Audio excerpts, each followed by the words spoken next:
Splatoon 3 is full of lore, and we've already talked about how crazy the story with Alterna and the past humans in this crater was with the Alterna logs. But today, we move on to the other set of information given to us through the Sunken Sea Scrolls, because yes, they return in this game. So today, I want to dive into the Sunken Scrolls and see if there's any more lore to be had and explain all these scrolls for you guys today. If you guys are excited to learn more information about the Splatoon universe and of course the world of Splatoon 3, let me know by leaving a like and subscribe to stay up to date on all things Splatoon and Nintendo in general, and to help us reach 200,000 subscribers by the end of the year. Thanks guys, and let's get on to the video. So the first scroll reads, Greater Inkopolis and the Splatlands have wildly indifferent methods of serving up clam mochi, Inkopolis style. Means a clam wrapped in mochi, but Splatlands wrap the mochi with clams. They also sprinkle on sesame seeds and top it with hot sauce.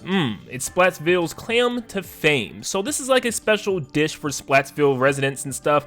Yeah, it's like a combination of clams and mochi. The only thing I could find for the combination of clams and mochi is a clam mochi soup, but besides that, there's nothing that really exists in the real world to this alternative with Splatoon. I didn't find any mochi wrapped clams or clam wrapped mochis. The second scroll reads, Long ago our splatted lands were almost washed away by a great flood. All was presumed lost, until three lights appeared and united to consume the disaster. Thankful for their salvation, the townsfolk threw a festival with 3 portable shrines as a tribute. Thanks to the Alterna log, we know that the world was consumed by disaster from various different things, from the humans themselves and also from natural disasters, such as a giant volcano, which the humans actually took refuge in after it already destroyed everything. But we also know that there were cataclysmic floods as well. According to this lore, 3 lights came together to stop the flood, which we really don't have much information on. At the end of the game, Deep Cut actually references this when Small Fry actually turns into Huge Fry from the marine life energy in space.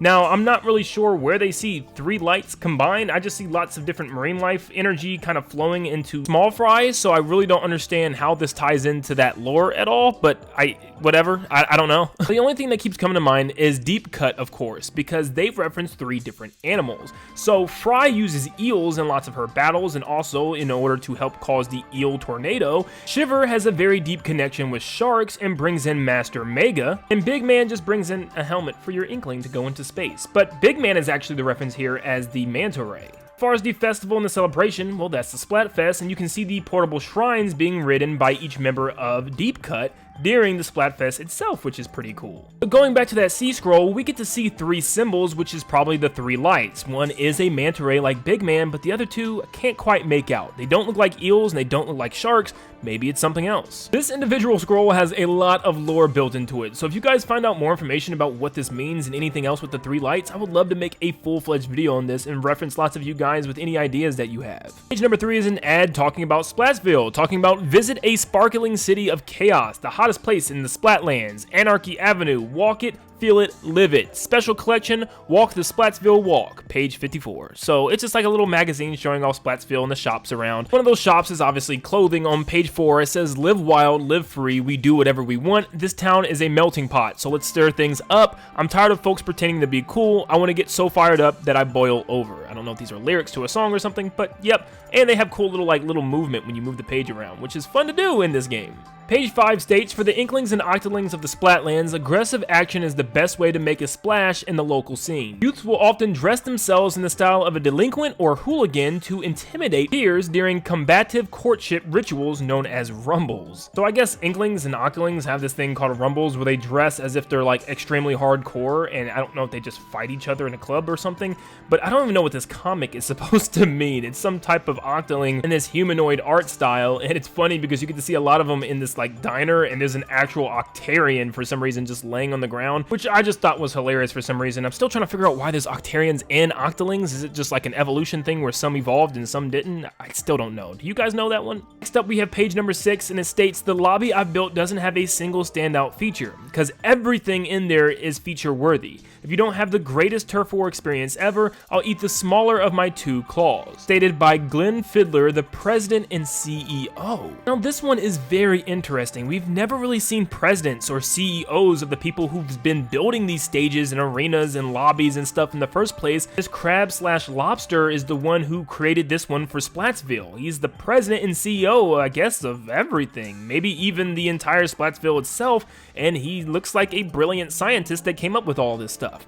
But I believe there's more to him. I don't know why, but I kind of get vibes as if he's some type of secret enemy, and I actually have a theory that he could be a villain. That theory is so wacky and so deep, you never know. I mean, now we know that the extra modes within Splatoon are kind of coming together within the story mode. I mean, shoot, Salmon Run has a big role in the story now, so why couldn't multiplayer? And why couldn't this guy, the one that created all these battles in the first place? I don't know if he's the creator of this entire thing with Splatoon from all the different arenas and lobbies throughout the past games and areas, but it definitely is interesting and it's something that I have to make a theory on. Page 7 states Grisco Industries Occupational Safety Guidelines. 1. Keep your eggs in the game. 2. I'll try to grab one more, could end with one less of you. 3. Sea goes dark, tide goes up. 4. ACB. Always check the basket. And 5. Throw eggs, don't yoke around. Yeah, Mr. Grizz was serious about his work and he made sure that his employees got the stuff done. You can also see little notes from Mr. Grizz of how he actually wants things to go, like how to throw the golden eggs, what happens if the Inklings and Octolings need revived, and also the golden egg cannon. Also looks like some type of chart with dates, maybe like a calendar as to how fast he needs to get this done to obviously execute his big plan that we found out. Page 8 states that salmonids mature by returning to the waters where they were spawned. Sometimes, in very rare cases, a young salmonid will stray too far from their original school during a run and become lost. Their wandering quest to return home can lead to a prolonged starvation and an insatiable appetite. So this is pretty much the story of little Buddy. Yes, he was on a run with his family, or I guess lots of his friends, and eventually got lost from its school during a salmon run and couldn't make its way back home. This is where your Inkling or Octoling actually found him and was able to home him as your own, and that's why he has such an incredible appetite, because he probably hasn't eaten in a long time being lost in the Splatlands. Moving on to page number 9, it states that Splatsville's rowdiest, loudiest trio is hijacking the airwaves. Clean out those ears and open those eyes wide for your hometown. Hype Squad, Deep Cut. Tune in and catch them if you can. And it just kind of shows Deep Cut, the 3 members, and kind of the information around them. It also shows a circle flowchart of the 3, which looks oddly specific to that of those 3 symbols that we've seen, talking about the 3 sacred lights, and even Big Man is at the bottom right of that circle, which might just indicate maybe these 3 have ancestors that were part of the, salvation of the earth. There's also a cute little origami stingray that you can actually create yourself with just like a 1-minute video I found online. Page 10 states a hungry blade, a sharp grin in a wild warrior's hand. It bites just once, a flash, a slash, a sudden shudder. Shredded remains sink down, down, down like falling snow. A fleeting flurry, brief as life itself, falls around my open parasol. Now this seems to be some type of poem referring to sharks, and obviously we have a picture of what either is Shiver or a family member of Shiver's back a long time ago, part of her ancestry, that used to train and work with sharks. We also know from her boss battle and at the end of the game that Shiver works with a shark named Master Mega. Maybe there's some type of ancestry to it in their work with sharks, and I would like to see sharks more in the future. There's also like some type of family lineage or something showing maybe even Shiver or Master Mega where they come from. What's interesting is we can see this symbol, and what is that symbol again? It's one of the 3 symbols of those sacred lights, and it's on the bottom left, once again referencing that picture where we saw Shiver on the bottom left. Now we know these lights probably reference a manta ray, a shark, and I think we can guess the 3rd one, but let's move on. Page 11 states moray eel manipulation, secret dances of the Onagi clan. First, soak the dry ground like a welcome summer rainstorm. Second, stir up a whirlpool to summon winds from the rocky shore. And final, as 100 eels take flight, follow them to the promised land. Now this is obviously referencing the ability that Fry had, was to summon all of these different eels in order to, create some type of weird tornado in order to shoot us into space, and also just to attack us and protect her. It also shows us little charts of how this works, and obviously the mask that she wears is resembling the eels, but one thing that's interesting is we don't see that 3rd final symbol anywhere on this page. Do we really need to though? I think it's safe to say that that 3rd symbol is definitely referencing eels, but it's funny how those other 2 symbols don't don't look like their animal counterparts whatsoever compared to the one that the manta ray looks like. Then we move on to page 12, which shows us Big Man's culture, the Manta clan's early morning ritual. After careful grooming of their pectoral fins, the family gathers for their favorite breakfast. This unique plankton dish, a family recipe passed down across generations, is said to enhance the mind, body, and bodily toxins. Funny how these other two clans have like these deep, rich lore histories with these different animals, and the manta rays are just, this is what we like to eat for breakfast. It's our favorite meal, this plankton meal. Like, it's hilarious, and it's just kind of like Big Man always gets played as like one of the three that's not as important. Even when it was his turn to help the Inkling, all he had was like, here's your helmet that you'll need for space, which is still thoughtful. He's awesome, but I wish they would have gave him more history. On to page 13 states, 1 year after expanding his business into a new region, bombarding the Splatlands with over 20,000 hours of rapid-fire weapons chatter, his steel scopes are aimed at a new horizon. What's next for the so-called Arsenal Ambassador? And it kind of explains why Sheldon's here. I guess it just shows that he moves around to different cities all the time depending on what game we're on. So in Splatoon 4, 5, 6, 7, he's always going to keep moving around in order to give these new cities, you know, new weapons and stuff. He's a nice guy, but of course, he's just doing business. It also looks like he has a lot of different signatures. Does he change them all the time for some reason? I don't know. Page 14 states, hashtag pond snail like a boss, hashtag Eddie is gnarly, hashtag chaotic sunshine, hashtag fresh headgear, hashtag shellfish be fresh fish, hashtag master of merchants, hashtag nautilus introspection, hashtag got that golden ratio, I absolutely hate that, hashtag gotta get out of your shell, and hashtag not couture for life. Well, this is just, I guess, an Instagram post or some type of social media post from Gnarly Eddie and his pond snail, and it's just a whole bunch of hashtags, so not much else to talk about there. Number 15 states, man oh wardrobe, we are temporarily closed so that we may restock. Cash only, no photography or influencers allowed ever. We run rather low on paper bills. We're always open. Your fashion emergency is our fashion emergency. Do not touch it until you have paid for it. Of course, Man O Wardrobe is the clothing shop owned by Gel Lafleur. It looks like someone has a credit card to this place and also tons of receipts based on different clothing items that they have bought. Someone does not know how to budget their money well. Moving on to page 16, it states, as they grow, crustaceans such as the coconut crab frequently shed their shells to allow for further growth. Because strong sunlight encourages this shedding behavior, this may explain why Splatlands crustaceans often grow to be far larger than their counterparts in other regions. This is obviously referencing Mr. Coco, which is the owner of the Crush Station shoe store within Splatsville. And he is a giant coconut crab, and explains why he's just so huge is because sunlight helps coconut crabs grow. I don't know if sunlight has anything to do with coconut crabs growing in real life. I haven't really found anything on that when I went to research them, but they are absolutely huge creatures. Apparently they can be pretty ruthless predators, so don't go near one if you ever see one outside in public. It seems like they only live near the coast of Africa, so most of us probably won't have to worry about that. At least Mr. Coco is an extremely nice guy. Moving on to page 17, it states, yo, Barry C here, Hotlantis' hottest only owner. Ha,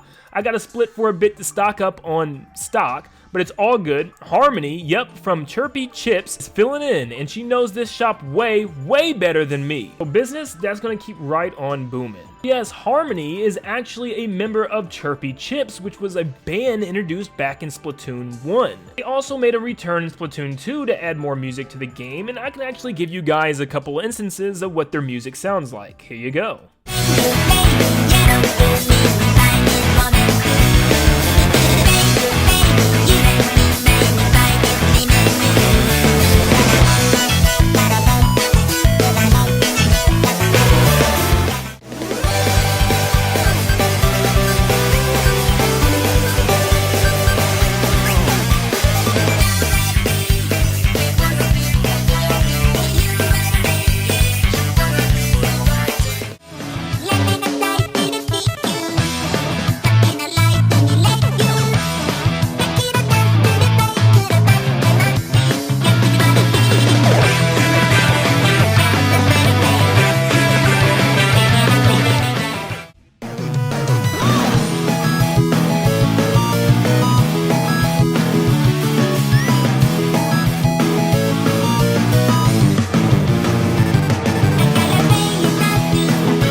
neat to see Harmony return and this time take over a more like convenience store with lots of goodies and locker decorations, and there's like stuff like little chips, and you can see like gummy bears or gummy squids, whatever those are. And we get to see one of the fresh fish heads pop up there, and hopefully she wasn't the creator of this thing, because I hate it. I hate this thing from Splatoon 2.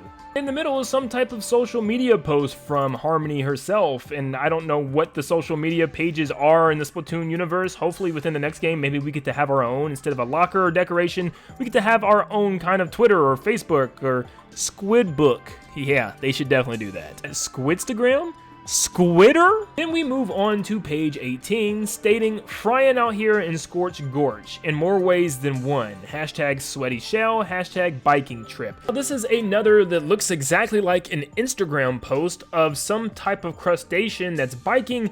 It looks a lot like Krusty Sean. Now, there's also some differences between him and Krusty Sean, so I don't know if it's him or not, or if it's a relative, or if it's just a completely different character altogether. But they're biking around the Splatlands, and they have a little camp set up of things that they need with them in their bags, and you can see there's a lot of stuff on that bike. A tea kettle, some thermoses, it looks like some containers for some type of sauce or juice, a blender, a deep fryer for some reason with some snacks in there, shirts, sunglasses, shoes, some backpacks, some utensils such as spoons, knives, and forks, a tripod, some clips, and some ropes, maybe for rock climbing or something like that. Looks like some more water bottles, the book bag itself, some salt and pepper shakers, and even a cup. So, yep, they're prepared for an adventure, that's for sure. And we just have 3 random jellyfish that look like they're in some type of band, a singer, a guitarist, and some type of pianist, and I don't remember anything with these guys. Are they a band from another game or something? Because they don't ring a bell to me. Page 19 states, "Letter of appointment, employment,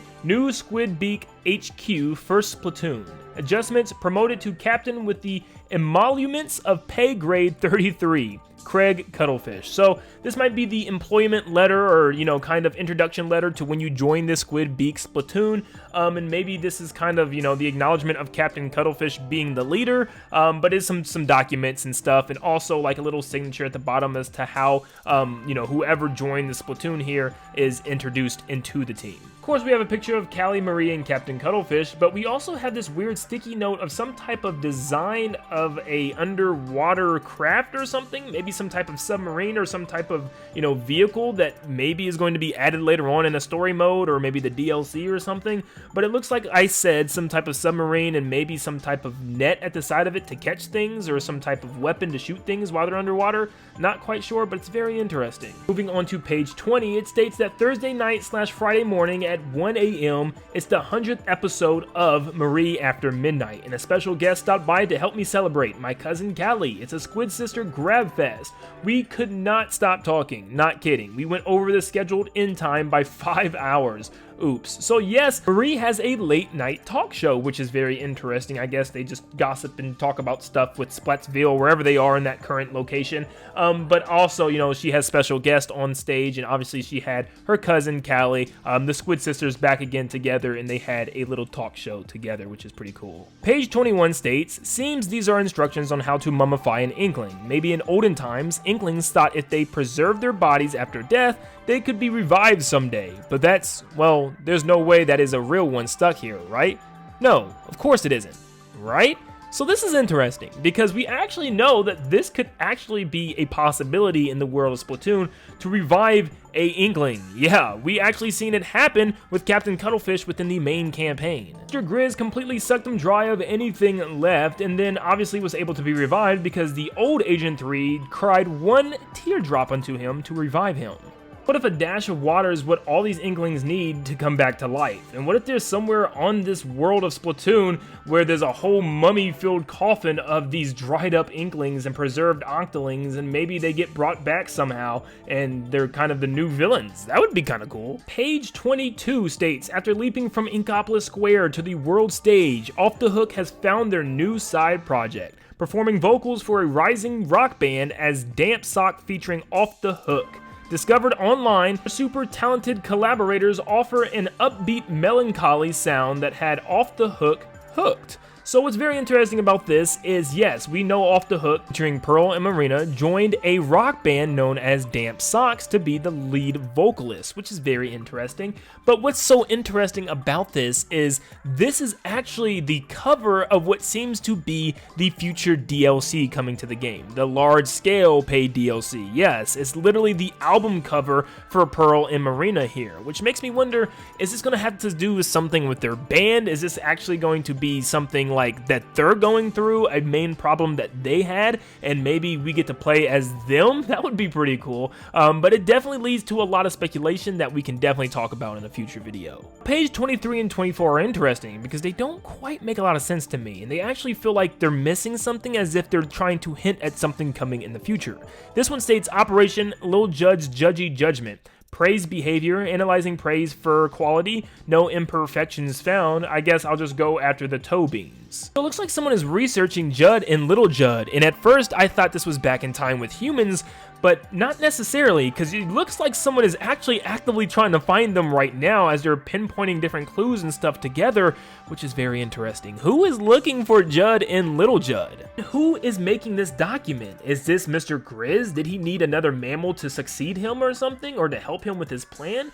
Or is this actual Little Judd talking? Because it says this is Operation Little Judd's Judgy Judgments, as if he's like causing judgment upon the world or upon older Judd. We know that Little Judd is a clone of the regular Judd, and maybe there's something going on here. We also know that there's some weird stuff going on after you complete the story mode. Little Judd actually gets a headset as if he's the one controlling Salmon Run. Now, I'm telling you, I don't trust this little guy. And the final page of the game just states some type of subject named Marigold, and it also has a lot of details and information around this person or around who these people are. Now, to me, it looks like Marigold is maybe just one person that goes through different identities in order to get away from the law, as if it's some type of criminal that the police system is looking for. And Marigold is actually the staff member that we see all over Splatoon 3. I don't know if there's many of them as multiple different staff members because we see them in different places, or if it's the same person undergoing different types of personas. It's really not clear, or maybe there's a whole bunch of them as like a giant family, like a mafia family or something, and they're planning a big revenge attack. I think the next villain is already hinted at through many different characters in this game, and I think Marigold might be one of them, whether it's a single person or an entire group of goldfish. But there are definitely some secrets hidden within this game, and there's some really big things probably gearing up to happen very soon, whether in the DLC or as they prepare for even the next Splatoon and even more story elements coming later on. Let me know what you guys think of these Sunken Sea Scrolls, and is there anything that I missed or any theories that you guys have yourselves? Let me know in the comments down below, and I'm sure to make lots of videos on a lot of the stuff that I talked about today. But make sure you leave a like, subscribe to help us get to 200,000 subscribers by the end of the year, and thank you so much for tuning in, and like always, I'll see you all on the next one. See you guys.